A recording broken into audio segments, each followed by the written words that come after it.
someone when you've looked everywhere under the sun. I had closed the book.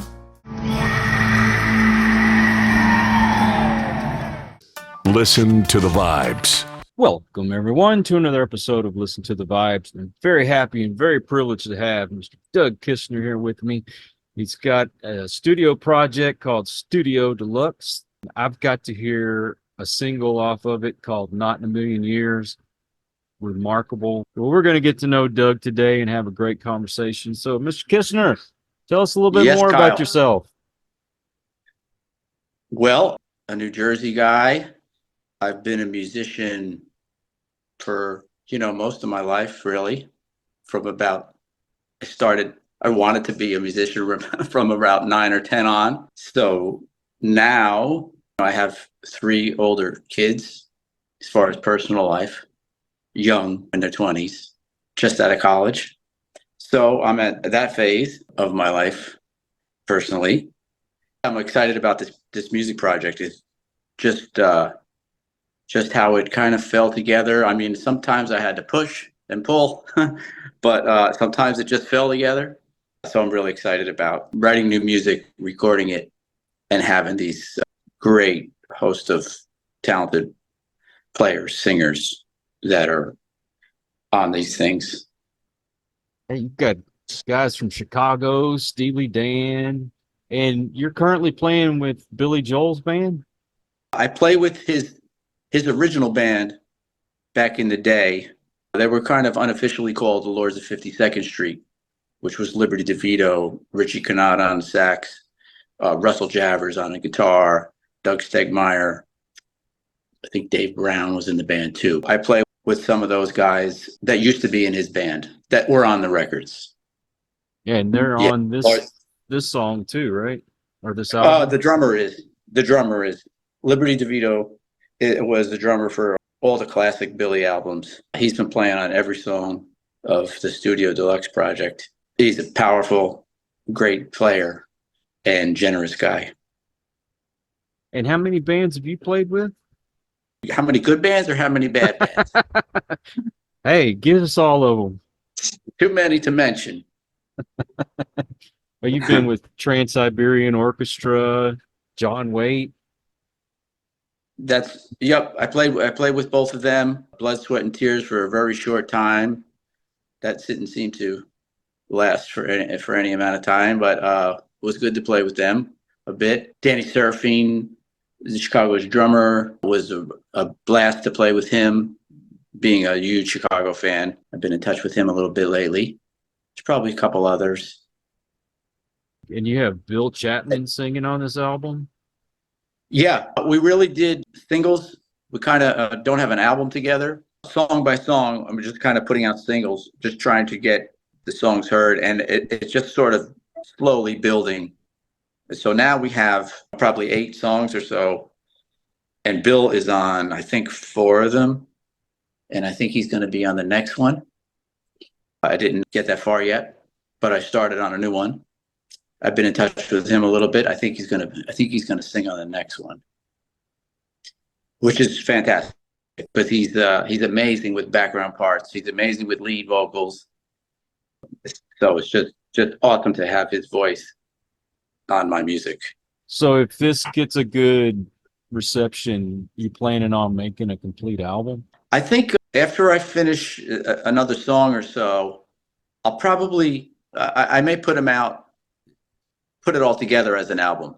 To write another 10 songs and record them and would just be like myself. Like I could never write that many by myself. Which all these songs have been I've written the music and the words for all of them. I may put them all together on an album. That would just sort of be just for really a marketing sense, just to get it out. Other than that, like I'm just going to I won't have another 10 songs new anytime soon. But we're still moving forward. Yeah. Yeah, we're still putting out new music. Are you hoping to make this more than just a one-off? Yeah, we're hoping to play live. It's very difficult because we really don't have a hit song, and we don't have we don't have the muscle of a major label. It's hard, but we're trying to do it. I mean, and we wouldn't be doing all original music. We would be doing we would do some of these songs, and we'd be doing stuff like Chicago or Steely Dan, like these guys are in the band, Billy Joel with Liberty on drums, and would do some Toto or Boz Scaggs, that kind of music, which has really inspired me my whole life. That's the kind of covers we would do, and we would do these songs. Yeah, and probably with a horn section. So it would be a really, if it comes together, it's good. It's going to be good. What inspired this? I started to just write songs and record while we had all this time off with the shutdown bullshit and all that. When I finished, I said, let me finish the song and actually record it, because I got nothing but time and I should do it. Because I gave up on it a long, long time ago, and I didn't even think, about ever writing a song or doing it. And when I did it, this one song, it was really fun to do. And I had no idea how to even put it out. I wasn't really going to even put it out. I didn't even know how to put a song out. So I've learned a lot since then. After I did a couple of songs, I asked Liberty, because he had liked one of the, I sent it to him, and he said, man, this is a cool song. He posted on Facebook, and he said, Doug, this is cool. So I had asked him, would he play on my next song? And I was kind of nervous to ask him, because he's Liberty Devitto. He's been on so many hit songs, and he's a major drummer. And he was like, yeah, I'll play for you. I'll play in a song. So we did that, and as I had the tracks for him, I was in touch with Bill Champlin, because I had sent him a song too, and he liked what he heard. He said, man, you're writing some good stuff here. I like it. So I asked him, hey, would you sing some backgrounds on this song, or just come in with one of your Bills, just give me some Bill ad libs or whatever you want to do. He said, send me the track and I'll tell you what I think. And he's like, yeah, I have a lot of ideas for it. Sure, I'll do it. So that's how it happened. And then from there, I said, I've got these guys. I can ask other people, hey, do you want to be on it as well? And that's when it was like, well, I have sort of something cool here. I have to try and figure out what should I do with this. So I came up with the idea of Studio Deluxe being like a special project of top guys. So yeah, Elliot Randall, I contacted him. I was like, I need some kind of guitar player, like somebody special that could play a solo, So Elliot Randall had played. Joe Hoekstra, he's a younger dude. He's an amazing player from Night Ranger and Whitesnake. He played on a tune. And then John Herington, he's a local guy, but he's with Steely now. When I kind of connected with him musically, and he was local, and he said, maybe, I said, if we play live, would you be interested? And he said, yeah, if I can, if I'm around, yeah. So I ended up using him. Like, he's just a perfect fit, and he plays great parts and solos. John Herington does. So he's been on the last several tracks. So it's an amazing amount of talent. And I have other people have been playing, on it as well. Other musicians singing, all kinds of talented people have been happy to share their talent and play on it. So when you sat down and wrote these songs, did you take a little bit from all these different bands that you played with? What was the inspiration? Yeah, I mean, you never know what, a song just sort of develops by accident. Like you're just, for me, I can't plan it, but sometimes you're just you're just inspired one day and you fall on something and it's like, this is pretty cool. And then you sometimes I'll just record it, when I'm playing, so I don't forget it. If it's something like, ooh, this is cool, this is a cool riff, or wow, this is the start of something. So then there's a long way to be finished from there. but it just sort of happens like a music idea. Usually it's just some kind of, or a melody or just a verse or just like a chorus or something that sounds like that it's worth, let me check this out. And then you listen back a day later or even a week later and see if it's still, sometimes you just remember it, which is good, because then you're like, oh yeah, this is okay. I know what this song is. I don't have to, if it sticks with you a little bit, that's kind of gives me the inclination to like, let's check this out and keep doing it. And then I try to really like hone in on it, really try to make the song flow and be exciting and a little bit unexpected and catchy. Then you got to do the lyrics or whatever. I mean, I think a lot of times I'm not writing the word. Sometimes I do write the words down, but a lot of times I just I sing them until I'm like, no, that's not what I want. Like I'll sing them to make sure that they fall into place and they sing well and they sound right. When you rewrite them, I think it's like, okay, then you sing it and it's like, okay, that's not exactly how I want to say that.